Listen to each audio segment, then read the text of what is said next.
Good evening, everyone, and Happy New Year. Welcome to the January 5th regular meeting of the Board of Education, the Tredyffrin Easttown School District. Will you please stand and join me in the salute to the flag?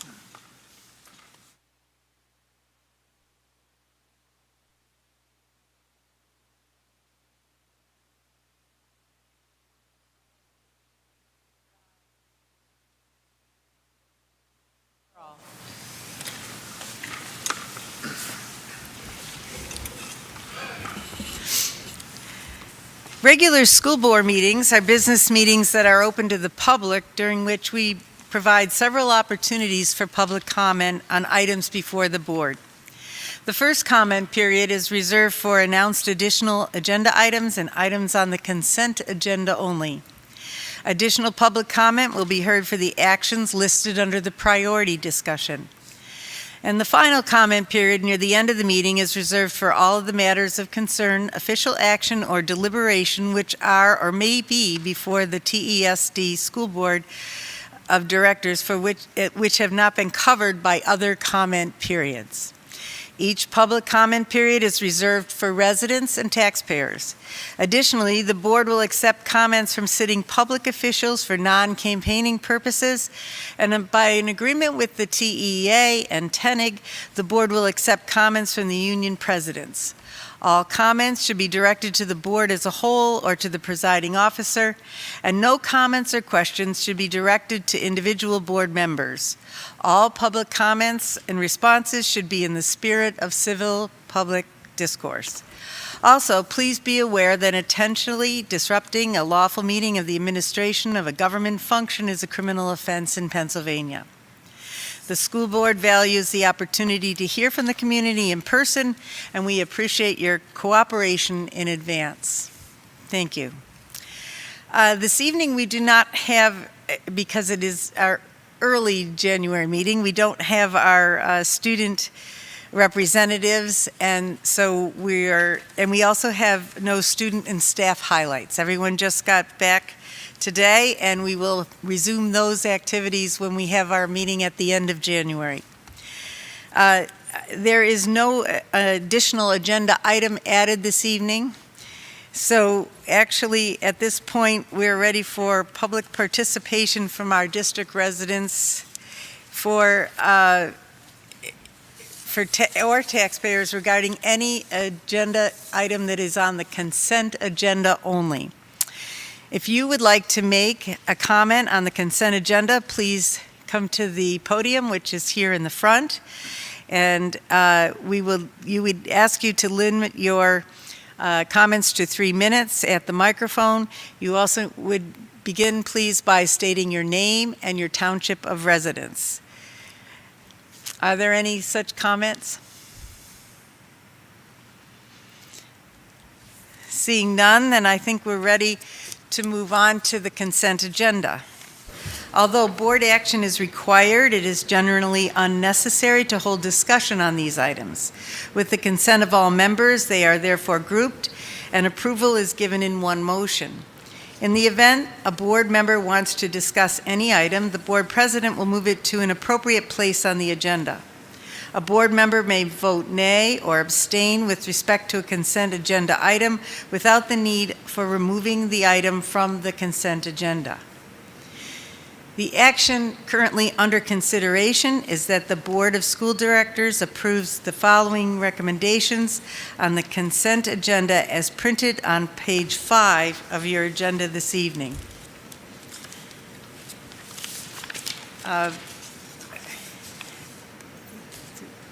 Do I need to enumerate all these? Okay. Do I have a motion? So moved. Do I have a second? Second. Thank you. I have a first and second, but before we do vote on that, this evening I do need to announce a recusal. I will be voting on all items of the consent agenda except for item number 7, Roman numeral 7C1, Section 3, routine personnel items. And the reason is there is an appointment there that is for a niece of mine, and so I would like to recuse myself from that section of the agenda this evening. I think we're ready for our vote, though, because we have a first and second. All those in favor, please indicate so by saying aye. Aye. All those opposed signify by saying nay. The ayes have it, and the motion passes. We turn now to the priority discussion. It is a discussion of our 26-27 preliminary budget. And it really is a preliminary budget at this point.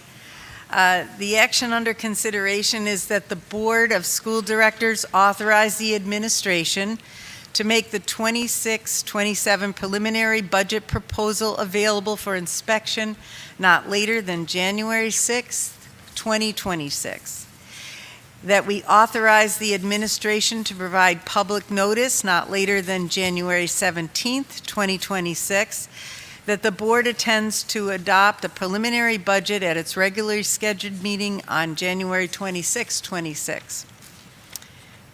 January 26, 2026. There's a lot of 26s in there. Authorize the administration to take any and all actions necessary to ensure legal compliance with approval of the preliminary budget. We authorize the administration to publish notice of the intent to file for referendum exceptions with the Pennsylvania Department of Education at least 1 week prior to filing for such exceptions, and to file for such exceptions not later than February 27th, 2026. This would be adopted on the 5th day of January 2026. Do I have a motion? So moved. Do I have a second? Second. We have our first and second motion, so we are ready now to hear a presentation from our business manager. That is Mr. Arthur McDonnell. He's here to share this PowerPoint with us. Thank you, President Teedy. I'm going to begin with the timeline that we have looked at our last couple meetings. We're here tonight to authorize the administration to display a budget as we're presenting this evening. So that will go on display after this meeting this evening, if you so authorize, and it will be on display until we have our meeting on the 26th, where we vote on the preliminary budget, unless there's a decision tonight to pass a resolution that is not typically on the agenda, unless it's brought up at the meeting, to stay at or below the Act 1 index. So just for your information, I do have a resolution at the table if that was going to be a motion that was made, but I'll go through the options so we can meet the state timeline and make sure we stay on track for approving a preliminary budget if that's the direction the board wants to go. So we're in January, and you can see we have quite a few blocks to the right yet before we get to the end of this process. So tonight has actually no impact on the final budget other than setting up where our starting point is, and that the ending of this process is in June. So no tax rate is being set tonight and no budget is being approved. You're only authorizing the administration to display the budget. So what we've looked at finance and budget scenarios, and typically when we look at these numbers, we work from left to right, and the leftmost column is the untreated column with new revenue. So at the B column was no new tax revenue, and that deficit difference between anticipated revenue and expenditures is about $15 million at this point. Now, this number that you're seeing on line 2 for budgeted expenditures does not include the contingency amount. We do not include that in the anticipated spending number.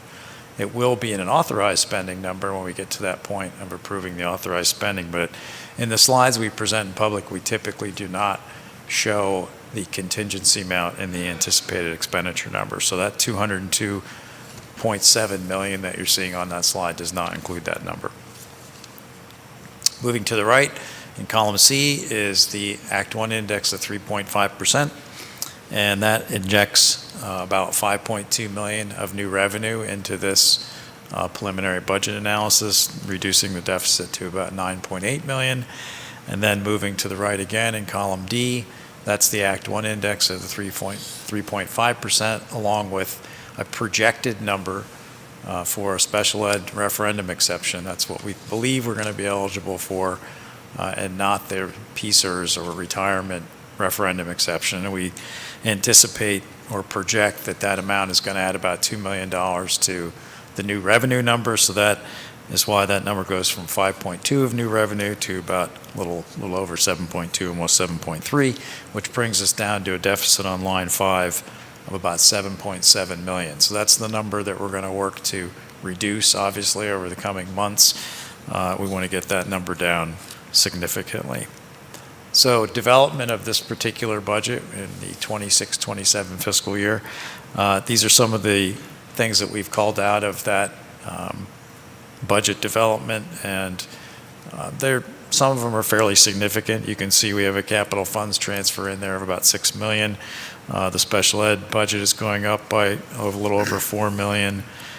We have a significant impact to our tax revenue on the first number one there. We're getting quite a bit of assessment appeals that have been occurring over the last couple of years, and that's continuing. And we're seeing that in the numbers that we're showing you in finance, and we think that's going to continue. So when you look at a comparison between the current year budget and what we're looking at for 26-27, that's the difference in these numbers that you're looking at. So that $2 million decrease is a budget to budget comparison. It's not a budget to projected comparison. We're also assuming that we're going to have another bond issue that's going to have to happen this coming fiscal year. And this is a projection of what those debt service payments will look like. Again, we'd have to go out to the market and see what that looks like.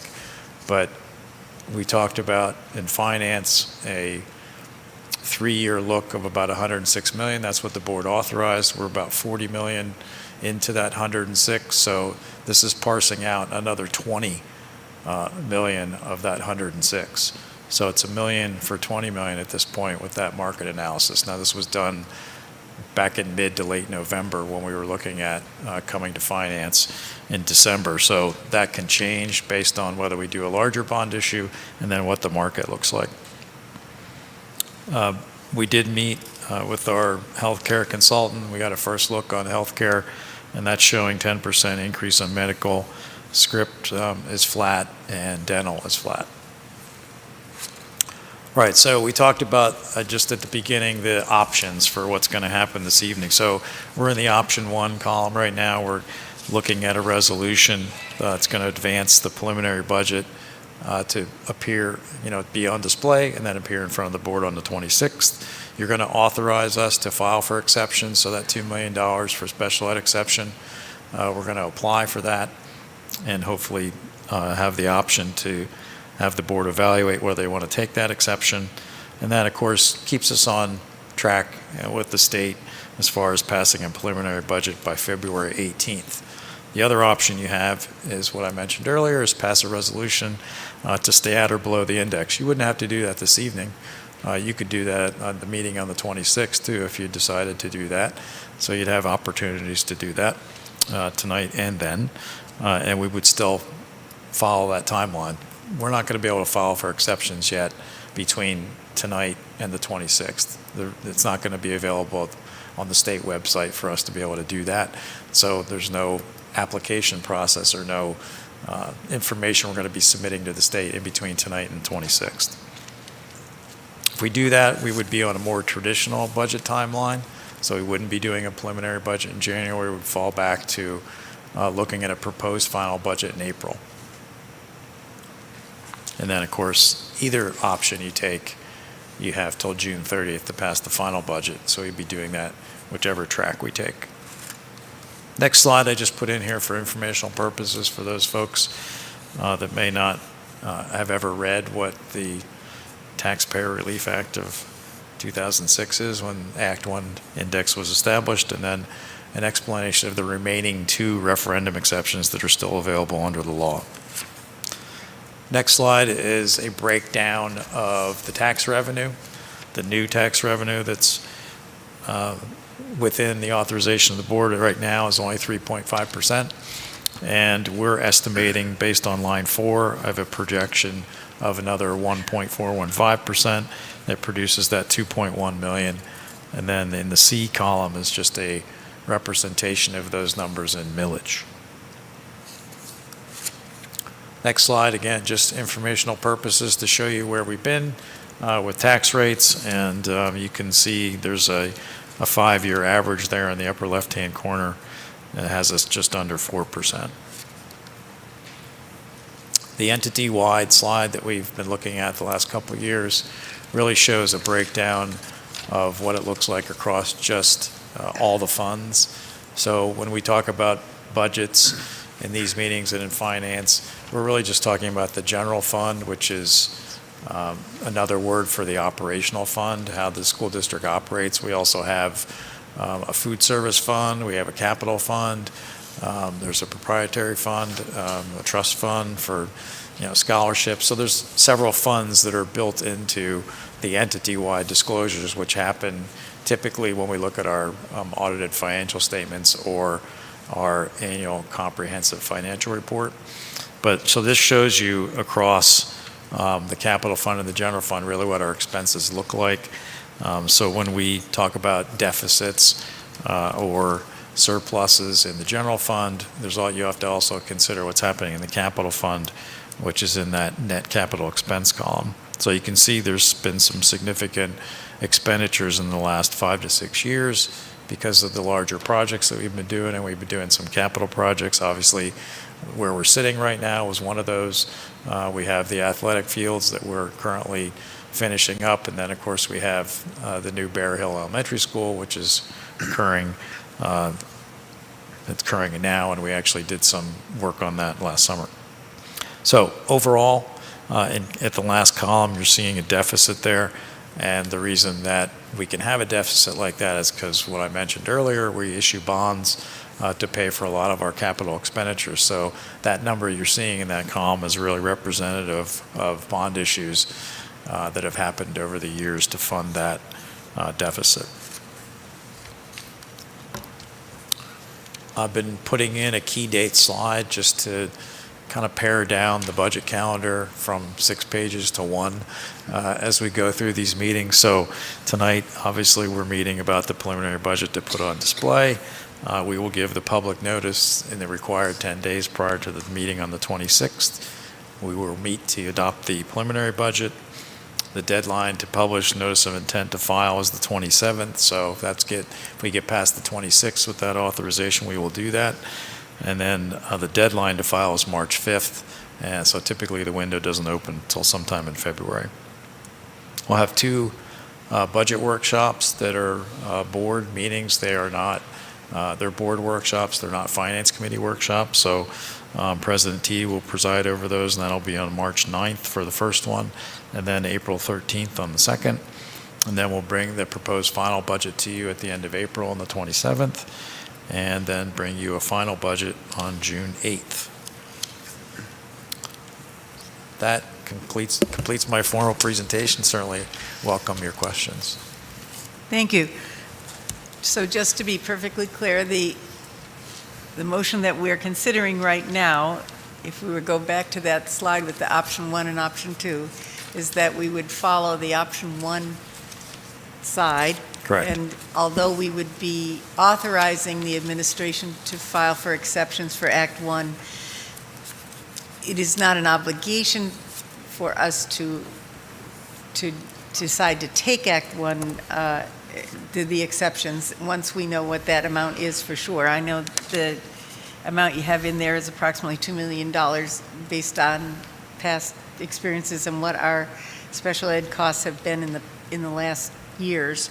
But we wouldn't be making that decision regardless of what it is until June. Actually. Right, June. In the very end. Right. Your vote tonight would really just leave doors open for you to evaluate what you want to do between now and June 8th. And you can, basically from 0 to whatever the top number will be based on the exception calculation that comes from the state. You'll have that range to be able to vote on in June. Right. It provides more flexibility. Correct, yeah. Thank you. Do we have any comments or questions from board members?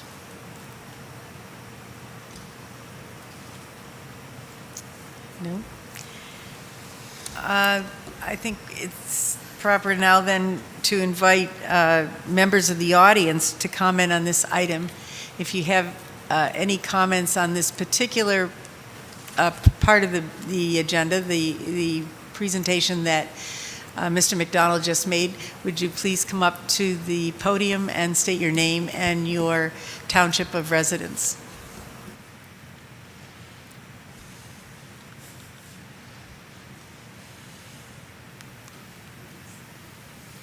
Good evening. Cindy Bergoldi, Tredyffrin Township. I just have a request that you consider the 4-payment system for taxes this year.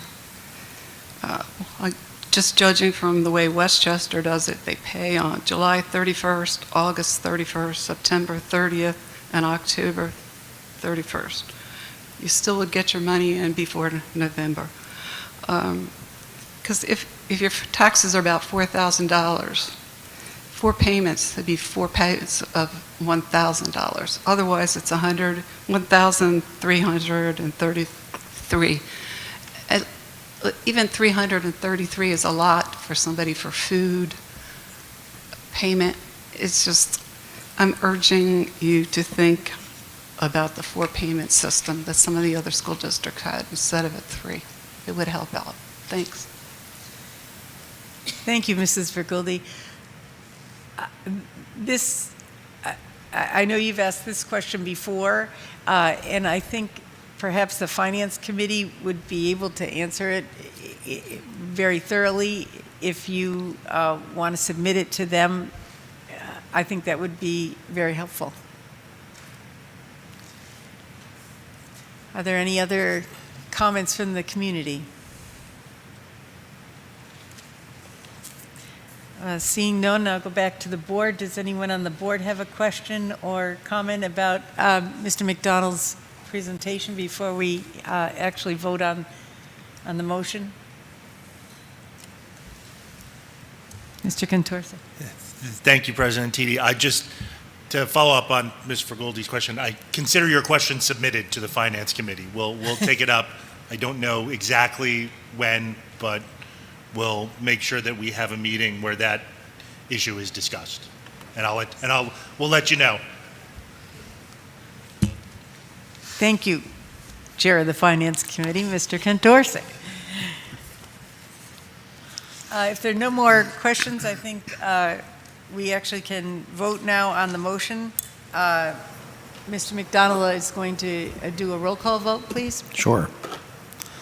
I'll start with Ms. Weil, Yes. Ms. Shearer, Yes. Ms. Piccioni, Yes. Ms. Maceros, Yes. Mr. Kantorsik, Yes. Dr. Urtinsky, Yes. Mr. Hong. Yes.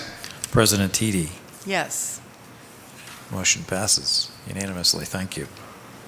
Thank you. The motion passes 8-0. The next item on our agenda are committee and ambassador reports. And we're going to begin actually with policy and Ms. Weil.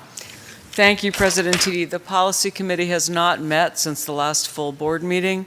There's a meeting scheduled for tomorrow night at 7 p.m. at the TE administrative offices. Thank you. Next, we have diversity. Mr. Hong.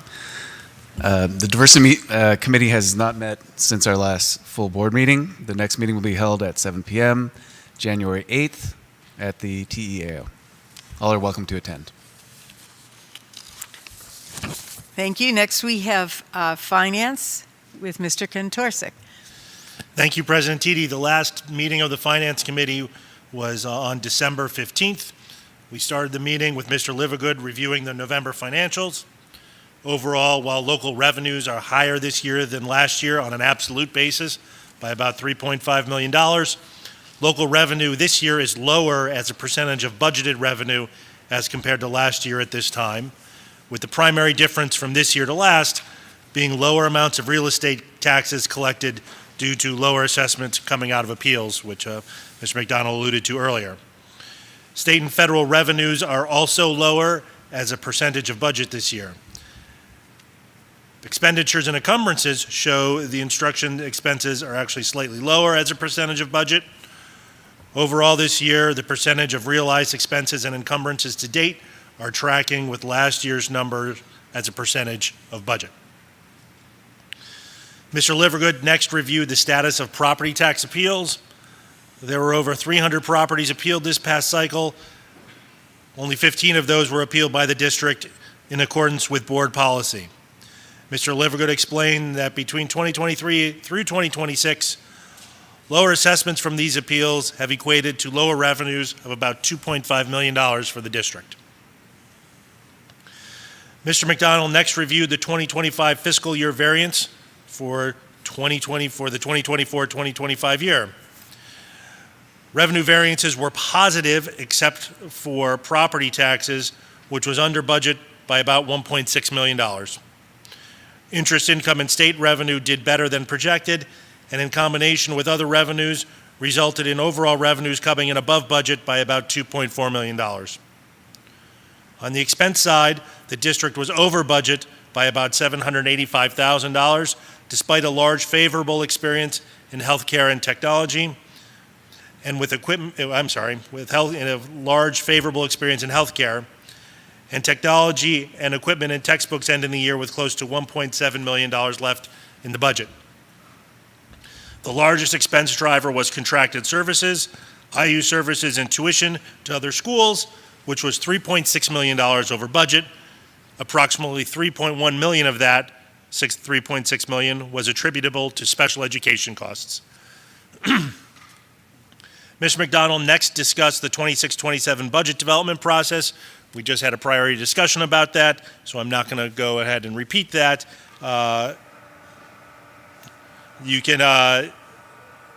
We'll be discussing, though, budget development pretty much at every Finance Committee meeting from now until June.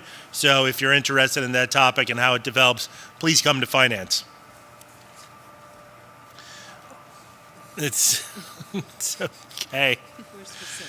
Like, I start doing the committee things and wish I had this power a couple weeks ago. We next discussed the next item on the Finance Committee was our 2025-26 projection and how we're tracking. Mr. McDonald stated that we are very early in the process, the tracking process, and the projection process. We'll be following in the next Finance Committee meetings as to how we're doing as compared to budget. We next had an update on the 2024-2025 audit. Mr. Livergood stated that we are finishing off some of the details of the audit. Accordingly, we expect to have the audit complete by the January Finance Committee meeting next week. This is taking a bit longer than usual due to some changes at the auditor, but rest assured we have received all required extensions from the Commonwealth with respect to our audit. Future meetings of the Finance Committee. Our next meeting is on Monday, January 12th, a week from today, 2026, at the district's offices at TAO on West Valley Road, and all are welcome to attend. Thank you very much. Next, we have our facilities report, and Vice President Hung is going to give that report for us this evening. All right. Thank you, President Teedy. The Facilities Committee last met December 16th.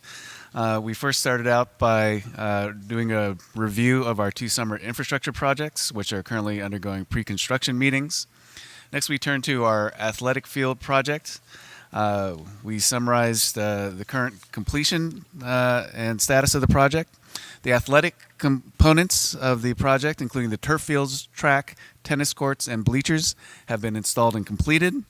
The practice field and softball fields have been graded, and the dugout and backstops are well underway in their construction. Interior roadways and parking areas have base paving completed. Interior sidewalks and stairs are mostly completed. The field house has begun installation of metal roofing, and interior work, tile work has been completed. Mechanical, ductwork, electrical, and wall painting are ongoing. And both the grounds and the field buildings, steel framing and decking have been installed. The grounds and field building installation and roofing are currently underway. There were no change orders for the athletic fields project at this time. We also reviewed photographs and video of the fields project, which are available on the district's website. Next, we turn to the Bear Hill Elementary School update. We discussed a number of change orders for Bear Hill Elementary School. We discussed change orders related to the water service, which amounted to $16,612.77. We reviewed pictures and discussed all the remaining change orders related to that. Then we turned to discussing the rainwater conductors and stormwater management systems, which were uncovered as we were going through and running our new plumbing system. Again, this project is a redevelopment of an existing building. So there are things that we've discovered going through the project that were unforeseen at the start. And one of them was that some of the drainage systems within the building for rainwater coming from the roof were draining, weren't completely draining, and were actually angled back towards the building. So they were allowing water to pool in some places. So to correct that, there were change orders in the amount of $227,492.28. The committee reviewed both of these sets of change orders and recommended that they be placed on today's consent agenda. We also reviewed photos of the project, which are also available on the district website. Finally, Dr. Samandera reviewed some quotations for a phone system upgrade. He went through the timeline for when the system was last upgraded and discussed how we have run out on the useful life of our current system, and these are required upgrades to maintain our phone systems going forward. This would be a mini upgrade using the same phones and upgrade just various components and infrastructure for those phones. The committee reviewed the upgraded phone system and recommended that it be placed on today's consent agenda. The total amount was $352,163.83. Our next meeting will be tomorrow, or next week, next January 13th, at the TE Administrative Office at 7 p.m. All are welcome and encouraged to attend. Thank you. Thank you. Our Education Committee report will be done by Dr. Hotinsky. Thank you. We have not met since the last report from the Education Committee. The next Education Committee meeting will be held at 7 p.m. on January 21st. It's a Wednesday at the TEAO, and all are welcome and encouraged to attend. Thank you. Ad hoc Legislative Committee, Ms. Piccioni. There is no report this evening. Thank you. Ad hoc Public Information, Mr. Kontorsik. The Ad hoc Public Information Committee has not met since the last report, so there's no report. And when we do schedule a meeting, we'll let everybody know. Thank you. I go back to Ms. Piccioni. She is our representative to the Intermediate Unit and Technical School. The CCIU has not met since our last meeting. The next meeting will be held on January 21st at the Downingtown campus on Boot Road. Thank you. Finally, our Ad hoc Redistricting Committee, which is led by Dr. Hotinsky. All right, thank you again. So the Ad hoc Redistricting Committee met on October 28th to continue planning the redistricting process tied to the 2027 opening of Bear Hill Elementary School, which will be the district's first new school in over 50 years. We covered the redistricting timeline, legal considerations, and two proposed models for redistricting and changing the catchment areas.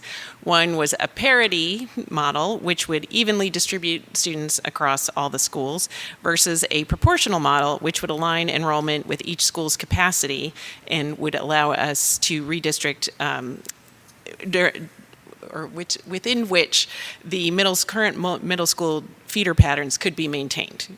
So they're looked at the sort of advantages and disadvantages of those. The committee emphasized that the district's class size policy, regardless of the size in the buildings or size of the population of the schools, will be consistently applied. There were about 20 parents at the meeting, and we had a lot of discussion about historical enrollments, aspects of our prior redistricting process, and strategies to manage the transition.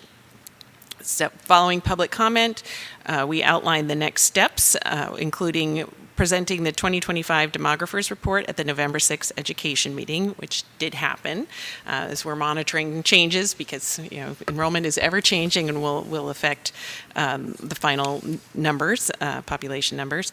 And we also talked about scheduling 2 additional committee meetings to finalize the redistricting parameters and to plan for the redistricting steering committee, which will be actually performing the mapping of the new catchment areas. So the next 2 meetings will be on Tuesday, January 20th, and Wednesday, February 4th. Both will be at the TE administrative offices on West Valley Road at 7 p.m. And so, as always, community engagement is encouraged and the public is welcome to attend. Thank you. That concludes all of our committee reporting. There are no other actions under consideration this evening. So this brings us to the time where residents and taxpayers may address the board with anything that has not been included on the agenda. Do we have any? If you have a comment, please step up to the podium, and we're glad to hear from you. Cindy Bergoldi, Tredyffrin. First, I want to thank all the custodians, all the maintenance department for dealing with the snow and that terrible ice storm for hours and hours. And they did a great job because when I finally dug myself out, I went over there and parked. So I just want to make sure you all thank these guys because they're really out there in that cold and ice and snow. Thanks. Thank you, Mrs. Vergoldi. It's true. They are always there, and when we have snow, our staff comes in so early, very early, to get the schools ready for a day when sometimes we're delayed, or even if we're not delayed, but there still has a lot to be done before those doors open for our students. So we thank you for commending them. We'll be sure to pass that on.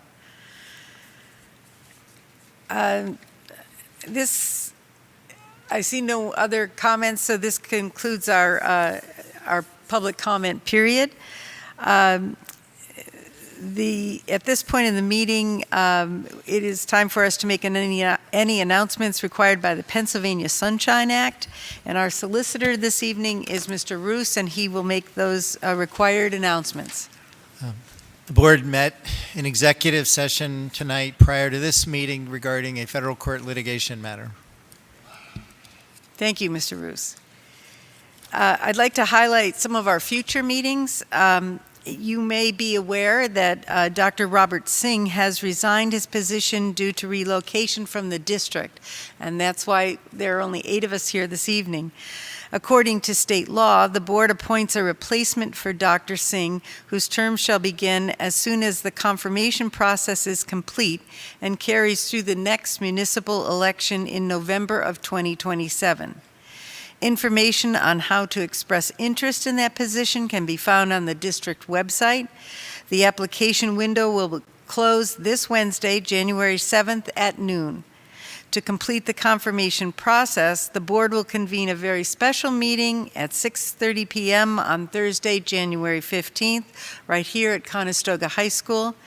And the board expects to invite approximately 5 candidates from the applicant pool to interview at the beginning of the meeting and vote to confirm a candidate after the interviews are concluded. After that, we have a scheduled board meeting on January 26th. That is a regular business meeting of the board. We also have one on February 23rd.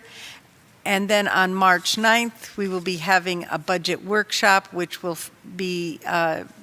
take place right after the finance meeting, and that's on March 9th, 2026 at Conestoga High School.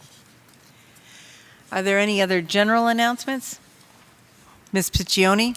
Yes, I'd like to invite any residents that wish to come to my visiting hour on Thursday, January the 22nd, from 4 to 5 o'clock at the East Town Library. Thank you. Thank you. Any other announcements? All right, we have correspondence. When it does occur, it is listed in our agenda. This evening, we do not have any. So I think that we're ready to call for adjournment. Do I have a motion So moved. and a second? Second. Thank you. That's, whoops. I made a mistake. All those in favor say aye. Aye. And opposed, say nay. Okay, the motion carries 8-0. Thank you. Meeting adjourned.